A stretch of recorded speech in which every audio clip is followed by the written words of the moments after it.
तो भाई लोग, आज हम बात करने वाले हैं लूकीसम के चैप्टर नंबर 52 के बारे में। और आज का चैप्टर काफी ज्यादा खास होने वाला है, क्योंकि इस चैप्टर में हमें देखने को मिलेगा वास्को का इतिहास, यानी कि वास्को पहले कैसा इंसान था। तो अगर आपने मेरे चैनल को अब तक सब्सक्राइब नहीं करा है तो जल्दी से इसको सब्सक्राइब कर लो और बेल आइकन को भी दबा दो, ताकि आगे आने वाली वीडियोस आप मिस ना कर सको। वीडियो की शुरुआत में हम देखते हैं वास्को को, जो इस समय काफी ज्यादा छोटा होता है। ये काफी समय पहले की बात होती है। तो हम देखते हैं जो वास्को होता है उसके हाथ में एक सुपर हीरो का टॉय होता है। वास्को इस टॉय के लिए अपनी वॉइस ओवर देते हुए कहता है, मैं हीरो मैन हूँ और मैं इंसाफ के लिए लड़ता हूँ। तो तुम्हारी हिम्मत कैसे हुई कमजोर लोगों को परेशान करने की। दूसरी तरफ हम देखते हैं जेस खड़ा होता है। वो कहता है, हाहा, आ जाओ, मैं कभी भी हार नहीं मानूंगा। और यार आपको बता दूं, ये जो पूरी की पूरी स्टोरी है ये इस वक्त करंट मूवमेंट में जो बड़ा वाला जेस है उसके माइंड में चल रही है। ये सारी की सारी स्टोरी अभी वो अपने मन में सोच रहा है। जेस अपने मन में कहता है, जब हम दोनों छोटे थे तो उस वक्त हर दिन हम रोज साथ में घूमते थे। अब दोबारा से हम वास्को के पास्ट में आते हैं, जहाँ पे वास्को और जो जेस होता है ये दोनों पार्क में खेल रहे होते हैं। और जब ये दोनों आपस में बचपन में खेलते होते हैं तो जो जेस होता है वो भी अपने आप को हीरो समझता होता है, और जो हमारा वास्को होता है वो भी अपने आप को हीरो समझता होता है। तो इसलिए जो जेस होता है वो वास्को को कहता है, यूंटे तुम ये क्या कर रहे हो, तुम्हें एक विलन की लाइन बोलनी चाहिए। और जिसको नहीं पता उसको पहले ही बता दूं कि वास्को का नाम हमेशा से वास्को नहीं था, पहले उसका नाम यूंटे था। इसके बाद जो बड़ा वाला जेस होता है वो फिर से अपने मन में कहता है, मैं बचपन में हमेशा हीरो का रोल प्ले करता था और वास्को उसमें मेरा हमेशा साथ देता था। इसके बाद जो छोटा वाला वास्को होता है वो छोटे जेस को कहता है, जेस क्या ये गलत होगा कि जो हीरो मैन है वो लोगों की हेल्प ना करे? तब क्या होगा अगर जो हीरो मैन का दुश्मन हुआ वो बहुत ज्यादा ताकतवर होगा? आखिर हीरो मैन दूसरों के लिए क्यों लड़ता है? तो जो जेस होता है वो कहता है, अबे बेवकूफ, ऐसी बेकार सोच आखिर कौन सा सुपर हीरो रखता है? तू अब मेरा ये सुपर पंच खा। तो जो बचपन वाला वास्को होता है वो भी एक्टिंग करता है, नहीं नहीं ऐसा मत करो, मुझे बहुत दर्द हो रहा है। इसके बाद फिर से बड़े वाले जेस की वॉइस ओवर आती है। जो यूंटे होता है उसकी पर्सनैलिटी बाकी लोगों से काफ़ी ज़्यादा अलग होती है। यूंटे का सिर्फ एक अकेला दोस्त मैं ही होता हूँ बचपन में, इसलिए यूंटे की मदर हम दोनों को स्नैक्स खाने के लिए दिया करती थी। तो हम देखते हैं जो यूंटे की मदर होती है वो जेस को कहती है, तुम्हारा बहुत बहुत शुक्रिया यूंटे के साथ अच्छे से रहने के लिए। जेस कहता है, यस। हालांकि हमें यूंटे यानी वास्को की मदर का चेहरा नहीं दिखाते। इसके बाद सीन शिफ्ट होता है और हम देखते हैं सीधा स्कूल का सीन। हम देखते हैं जो जेस होता है और यूंटे होते हैं वो दोनों एक ही क्लास में बैठे होते हैं। तो जो जेस होता है वो यूंटे को कहता है, हम दोनों एक ही क्लास में हैं, ये सच में कमाल की बात है ना? तुम्हें भी इस बात से काफी खुशी हो रही है ना यूंटे? तो जो हमारा वास्को यानी यूंटे होता है वो बड़े ही रूखे अंदाज में कहता है, हाँ बिल्कुल। तभी हम देखते हैं क्लास में दो लड़के और एक लड़की एंटर करते हैं और वो आपस में बातें कर रहे होते हैं। ये लोग आपस में बोल रहे होते हैं, गाइस क्या तुमने वंडर 5 गेम खेला है? दूसरा बंदा कहता है, हाँ वो बहुत ज्यादा मजेदार है। और जो लड़की होती है वो कहती है, क्या ये क्या है, क्या ये कोई फोन का गेम है? तो जो जेस और यूंटे वहां पे बैठे होते हैं वो भी ये सारी बातें सुन रहे होते हैं। तो इसलिए जो हमारा वास्को यानी यूंटे होता है वो जेस को कहता है, जेस क्या तुमने भी फोन के गेम्स कभी खेले हैं? और वो ये बात बहुत ज़्यादा नर्वस होके कह रहा होता है। तो जो हमारा जेस होता है वो अपने मन में सोच रहा होता है, लगता है जो यूंटे है वो भी फोन्स के गेम खेलना चाहता है। तो जो जेस होता है वो कहता है, हे यूंटे, कैसा रहेगा कि हम दोनों भी मोबाइल के गेम्स खेलें? तो इसके बाद जो यूंटे होता है वो कहता है, हाँ सुनने में बहुत अच्छा लग रहा है। तो इसके बाद ये दोनों के दोनों मोबाइल्स के गेम खेलते हैं, जो कि इन दोनों को काफ़ी ज़्यादा पसंद आते हैं। इसके बाद जो हमारा जेस होता है उसकी फिर से वॉइस ओवर आती है बड़े वाले जेस की। मिडिल स्कूल शुरू होने के बाद भी जो हमारा यूंटे है वो बिल्कुल भी नहीं बदला था। तो इसके बाद हम देखते हैं जो जेस और यूंटे होते हैं वो दोनों कहीं पे बैठे हुए होते हैं। तभी हम देखते हैं वहां पे तीन बच्चे आते हैं जो कि इनसे थोड़ी सी ही बड़ी उम्र के लग रहे होते हैं। इनमें से एक बंदा जेस को कहता है, ओए बड़े कान वाले, तुम कौन से एलिमेंट्री स्कूल में पढ़ते हो? और जो दूसरा बंदा होता है वो कहता है, ये तुमसे दोस्ती करना चाहता है। और जो लड़की होती है वो कहती है, तुम्हारे कान बहुत ज्यादा बड़े हैं। तो ये जो लोग होते हैं वो इन दोनों को कहते हैं, कैसा रहेगा कि हम साथ में स्नैक्स की शॉप में चलें। तो जो जेस होता है वो कहता है, हाँ ठीक है।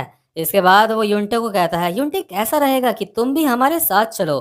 इसके बाद यूंटे कहता है, ठीक है, तुम मुझे एक चॉकलेट मिल्क खरीद के दे देना वहां से। तो इसके बाद हम देखते हैं ये सारे के सारे लोग एक स्नैक्स की दुकान में आ जाते हैं और वहां पे सारे के सारे ये खाना ठूस रहे होते हैं और आपस में बातें कर रहे होते हैं। तो ये जो तीन लोग होते हैं इनमें से एक कहता है, तुम्हें पता है जिन्हो जियान स्कूल का एक असली मर्द है। और जो लड़की होती है वो कहती है, हाँ, और तुम्हें पता है जिन्होंने मैपल स्टोरी का 100 लेवल भी पास कर लिया है। और यार यहाँ पे जो मैपल स्टोरी होती है ये एक गेम का नाम होता है। इसके बाद जो जिन्हो होता है वो कहता है, तुम लोग अब बस भी करो मेरी तारीफ करना। तो जो जिन्हो होता है वो अपने मुंह से फिर खुद ही बकने लगता है। वो कहता है, पहले लोग मुझे फ्लेमिंग फिस्ट बुलाते थे, लेकिन अब ये काफी ज्यादा पुरानी बात हो चुकी है, इसलिए मेरे को अजीब लगता है ये सब कहने में। तो जो जेस होता है वो अपने मन में सोच रहा होता है, वो ये बहुत ज्यादा कूल है, ऐसा लगता है कि इसकी हाइट 5.5 फीट से भी ज्यादा लंबी है। तो यार हमारा जो यूंटे होता है वो बहुत ही ज्यादा भोला किस्म का इंसान होता है। तो वो कहता है, क्या फ्लेमिंग फिस्ट? जो हमारा जेस है उसका नाम है हीरो मैन। तो जो ये बंदे होते हैं वो कहते हैं, "हाँ, आखिर ये क्या चीज है?" इसके बाद जो जेस होता है वो हल्के से यूंटे को कहता है, ओ यूंटे, चुप चुप, कुछ मत बोल। तो जो ये लोग होते हैं वो इन दोनों को कहते हैं, आखिर तुम दोनों कौन से स्कूल में पढ़ते हो? तुम बहुत ही ज्यादा फनी बातें करते हो। इसके बाद जो जेस होता है वो कहता है, ये हमेशा ऐसा ही करता है। लेकिन तभी हम अचानक से देखते हैं यहाँ शॉप के अंदर तीन बदमाश बच्चे एंटर करते हैं जो एज में इन सब से ज्यादा लग रहे होते हैं। और हम देखते हैं ये जो तीन बंदे होते हैं इनमें से जो दो बंदे आगे होते हैं वो ऐसे बोल रहे होते हैं, हे सबके सब रास्ते से हट जाओ। हेलो हेलो, आगे से जितने भी लोग हैं सारे हट जाओ। और जो दूसरा बंदा होता है वो कहता है, अगर यहाँ पे मुझे डम्पलिंग्स नहीं मिली तो तुम मेरे हाथ से मरे। और हम देखते हैं जो हमारा जेस होता है वो इन लोगों को देख के अपने मन में सोच रहा होता है, आखिर ये बंदे कौन हैं? और जो जेस लोगों के साथ तीन बंदे और होते हैं वो इन लोगों को देख के डर जाते हैं। तो उनमें से तो एक सर झुका लेता है अपना, और जो दूसरा वाला होता है वो बहुत ज्यादा डर के ऐसे कहता है, हेलो। और ये बंदे अपने मन में सोच रहे होते हैं, अपने सबसे डरावने सीनियर्स को हेलो बोलो तुम लोग। तो जो ये तीन सीनियर्स होते हैं उनमें से एक जो बंदा होता है वो इन सारे जूनियर्स को देख के कहता है, हाँ, ये सारे तो जूनियर्स हैं। तो जो ये सीनियर्स होते हैं इनमें से जो एक मोटा बंदा होता है वो इन सारे जूनियर्स को कहता है, क्या तुम्हारे पास सिगरेट पड़ी होगी? अबे, पड़ी है या नहीं है? और जो दूसरा सीनियर होता है वो भी अपने मन में सोच रहा होता है, हा, ये फिर से नए बच्चों से सिगरेट छीन रहा है यहाँ पे। तो जो जेस के साथ यहाँ पे तीन नए बच्चे होते हैं जिनके साथ ये यहाँ पे खाना खाने आए होते हैं, तभी उनमें से एक कहता है, हाँ मेरे पास है। मतलब देख रहे हो तुम, इसका सारा का सारा फ्लेमिंग फिस्ट वगैरह निकल गया है यहाँ पे, डर के मारे हालत खराब हो चुकी है इसकी अब। और जो जेस होता है वो भी अपने मन में सोच रहा होता है, ये बहुत ज्यादा डरावना है, और क्या इसके पास सिगरेट है? तो जो सीनियर होता है वो कहता है, क्या तुम्हारे पास लाइटर भी है? इसके बाद जो ये जूनियर होता है वो सिगरेट के साथ लाइटर भी इनको देता है। तो जो सीनियर होता है वो कहता है, ओ तुम्हारे अंदर हमारे कदमों में चलने की समझ है, तो चलो अब सिगरेट जलाते हैं। और यार यहाँ पे आपको एक बात बता दूं, जो ये सीनियर्स हैं और जो ये जूनियर्स हैं, यूंटे और जेस के अलावा ये जूनियर्स इन सीनियर्स को फॉलो करना चाहते हैं। मतलब जो भी काम ये सीनियर्स करते हैं इन जूनियर्स को भी वो काम करना अच्छा लगता है। इनको ऐसा लगता है कि हम अगर ये काम करेंगे तो हम बहुत ज़्यादा कूल लगेंगे। मतलब इनको अभी अपनी समझ नहीं होती। तो ये जो बंदा होता है ये जूनियर, ये जेस को कहता है, जेस चलो चलो हम भी चलते हैं, तुम सिगरेट पीते हो ना? और जो लड़की होती है वो कहती है, बहुत बढ़िया, अगर हम इन लोगों के बहुत ही खास दोस्त बन सके तो इसका मतलब हमारे हाथ में बहुत बड़ा जैकपॉट आ जाएगा। तो जो जेस होता है वो अभी अपने मन में सोच रहा होता है, हाँ, मैंने कभी पहले सिगरेट नहीं पी। तो जो जेस होता है वो कहता है, हाँ, मैं सिगरेट पीता हूँ। और वो अभी अपने मन में सोच रहा होता है, मुझे इन लोगों के सामने ज़्यादा सॉफ्ट नहीं लगना चाहिए, और इसीलिए ही वो झूठ बोलता है। जो जेस होता है वो अभी अपने मन में सोच रहा होता है, क्या क्या मैं भी इन लोगों की गैंग का एक हिस्सा बनने वाला हूँ अब? लेकिन इसके बाद जो हमारा भोला यूंटे होता है वो कहता है, जेस तुम वहाँ मत जाओ, सिगरेट पीना बहुत ज़्यादा बुरा होता है।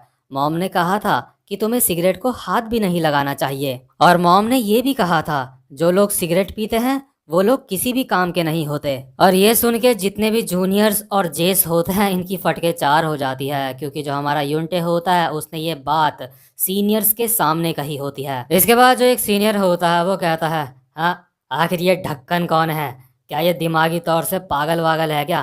तो ये जो जूनियर होते हैं वो कहते हैं, हाँ हाँ हाँ हाँ ये पागल है। तो जो ये सीनियर होता है वो कहता है, क्या सच में? हा हा हा हा हा। अगर ऐसी बात है तो फिर भी मुझे ये बहुत बुरा लगा। और वो सीधा यूनिटे के एक रैपट मारता है गाल में। थप्पड़ खाने के बाद भी यूनिटे जो होता है उसका कोई भी रिएक्शन नहीं होता, तो इसलिए जो सीनियर होता है वो कहता है, थप्पड़ खाने के बाद भी ये अपनी जगह से नहीं हिल रहा है। और जो जूनियर्स होते हैं वो अभी अपने मन में सोच रहे होते हैं, उसने उसने उसे थप्पड़ मार दिया। इसके बाद जो सीनियर होता है वो यूनिटे को कहता है, अगर तुम अपने सीनियर्स से कभी बदतमीजी करो तो उसके बाद तुम्हें अपने सीनियर्स को सॉरी बोलना चाहिए। क्या क्या तुम सॉरी नहीं बोलोगे? और ये बोलते हुए जो सीनियर होता है वो यूनिटे के लात ही लात बजाने लगता है। और यार जो यूनिटे होता है वो कुछ भी नहीं बोल रहा होता, उसका कोई भी रिएक्शन नहीं होता। तो इसलिए जो सीनियर होता है वो उसको मारे जा रहा होता है और कहता है, सॉरी नहीं बोलेगा तू, सॉरी नहीं बोलेगा? ये साला ये अपने मुंह से कुछ आवाज भी नहीं निकाल रहा है, ऐसा लगता है कि ये मुझे चैलेंज कर रहा है। इसके बाद जो सीनियर होता है वो कहता है, ये सच में एक बहुत ही बड़ा मजाक है, मैं इसको तब तक मारता रहूंगा जब तक ये कुछ बोलता नहीं। इसके बाद बड़े वाले जेस की वॉइस ओवर आती है, जिस वक्त यूनिटे मार खा रहा था उस वक्त मैं अपनी नज़रें यूनिटे से नहीं मिला पाया। जब मेरी नज़रें उससे मिली तो मैंने अपनी नज़रें दूसरी तरफ घुमा ली। इसके बाद जो इन सीनियर्स का लीडर होता है वो यूनिटे को कहता है, तूने सबके सामने मेरा मजाक उड़ाया है, तू साले छोटे पंख, आज के बाद से हम तेरे साथ हमेशा अपना कुछ ना कुछ समय बिताएंगे। और यार इनके साथ समय बिताने से इन सीनियर का मतलब होता है कि ये जो लोग हैं ये यूनिटे को रोज मारेंगे। तो इसके बाद हम नेक्स्ट सीन में देखते हैं जो यूनिटे होता है वो बहुत ज़्यादा पिटी हुई हालत में अपनी क्लास में पहुंचता है और बेंच में बैठ जाता है। इसके बाद जो अगल बगल के स्टूडेंट होते हैं वो काफ़ी ज़्यादा हैरान हो रहे होते हैं यूनिटे को देख के। तो जो बाकी के स्टूडेंट होते हैं वो आपस में बात कर रहे होते हैं, ये सच में बहुत ज़्यादा दर्दनाक है, ये सच में बिल्कुल भी कोई मजाक नहीं है। आखिर ये इसके साथ कितना दिन और चलने वाला है? इसके बाद बड़ा वाला जेस अपने मन में कहता है, जो सीनियर्स थे वो यूनिटे को रोज अपने साथ ले जाते थे ताकि उसको मार सकें। इसके बाद हम देखते हैं करंट मूवमेंट में जब ये लोग बच्चे होते हैं तो जो जेस होता है छोटा वाला वो अपनी नज़रें यूनिटे से नहीं मिला पा रहा होता है।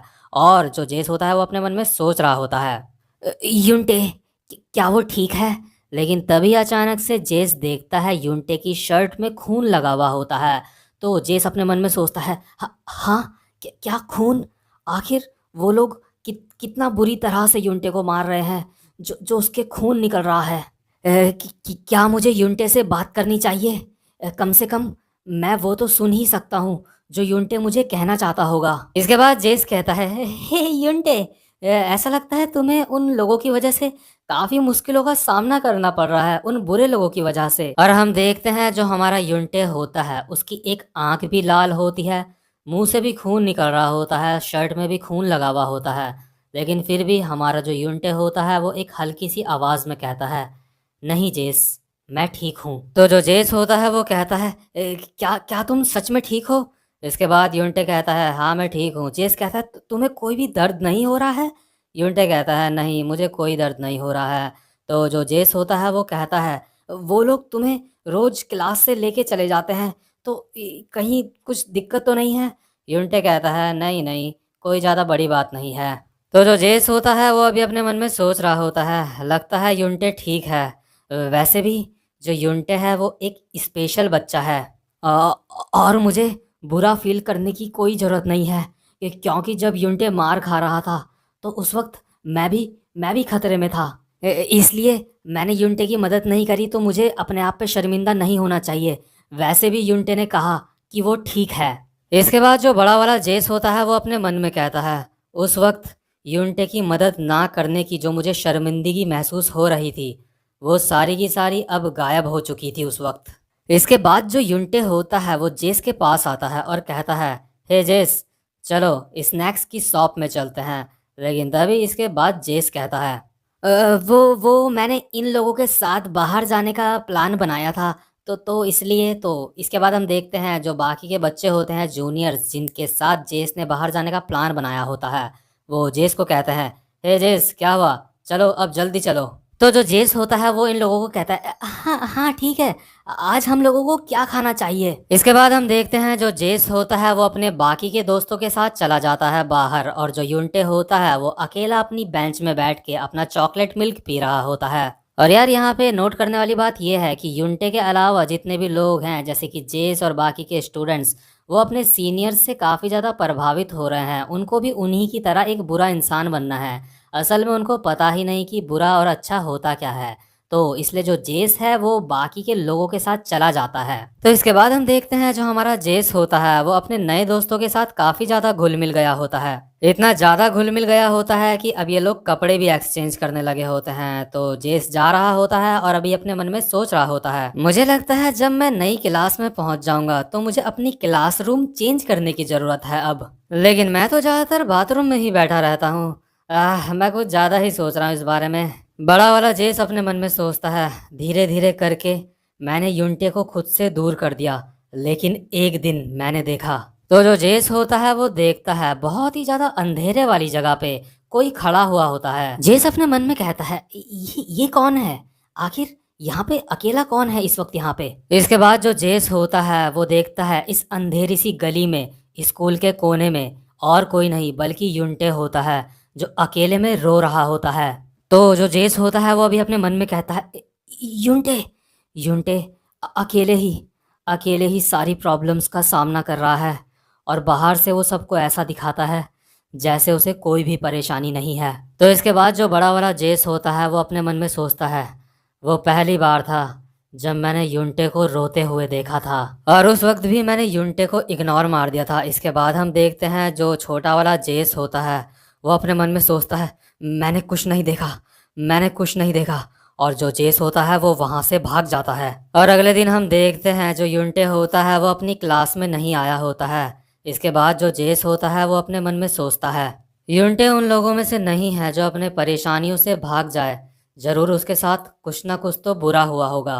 और यार इस दिन के बाद जो यूंटे होता है वो स्कूल आना छोड़ देता है। तो जो जेस होता है वो अपने मन में सोचता है, चलो अच्छा ही है कि यूंटे स्कूल नहीं आ रहा है, क्योंकि यहाँ स्कूल आके उसे काफ़ी ज़्यादा परेशानियों का सामना करना पड़ता था। इसके बाद हम देखते हैं जो जेस के नए दोस्त होते हैं उनमें से एक बंदा जेस को कहता है, हे जेस। तो जो जेस होता है वो कहता है, हे स्नैक्स की शॉप में चलना है क्या साथ में। इसके बाद जो ये बंदा होता है वो कहता है, नहीं मैं तुमसे ये नहीं कह रहा, मैं तुमसे कुछ और कहना चाहता हूँ। इसके बाद जो जेस का ये नकली दोस्त होता है वो जेस को कहता है, मुझे सीनियर्स ने कहा है कि क्योंकि यूंटे स्कूल नहीं आ रहा है तो कम से कम मैं उनके पास उसके किसी दोस्त को लेके आऊं। जेस का ये नकली दोस्त कहता है, क्योंकि यूंटे आजकल एब्सेंट है तो इसलिए उसकी जगह पे अब तुम्हें चलना होगा। और जो जेस होता है वो अपने मन में सोचता है, क्या। और यार अब तक जब यूंटे मार खा रहा था यानी कि वास्को, तब तक जेस को इस बात की सिचुएशन समझ नहीं आ रही थी, गहराई समझ नहीं आ रही थी कि आखिर ये कितनी सीरियस प्रॉब्लम है। लेकिन जैसे ही जेस के सामने ये सिचुएशन अब आई तो जेस अपने मन में कहता है, सिचुएशन सिचुएशन अब बहुत ज़्यादा खराब हो चुकी है। और यार इसी के साथ ये वाला चैप्टर यहीं पे ख़त्म होता है, लेकिन जो वास्को की स्टोरी है वो अभी ख़त्म नहीं हुई है। इसके आगे की स्टोरी की बात हम करेंगे अपने नेक्स्ट एपिसोड में, और हम बात करेंगे कि आखिर यूंटे कैसे बना वास्को। मतलब यार ये चीज़ मैं आप सबको कहना चाहता हूँ, जरा सोचो, यूंटे जो अभी ये कितना कमज़ोर लड़का है जिसको सब तंग करते हैं, एक टाइम पे आके वो वास्को बनने वाला है जो कि बहुत ज्यादा स्ट्रांग है, जो कि बर्न नकल का लीडर है। तो यार आगे की स्टोरी काफी ज्यादा इंटरेस्टिंग होने वाली है, और वास्को एक ऐसा कैरेक्टर है जो आप में से हर किसी को मोटिवेट कर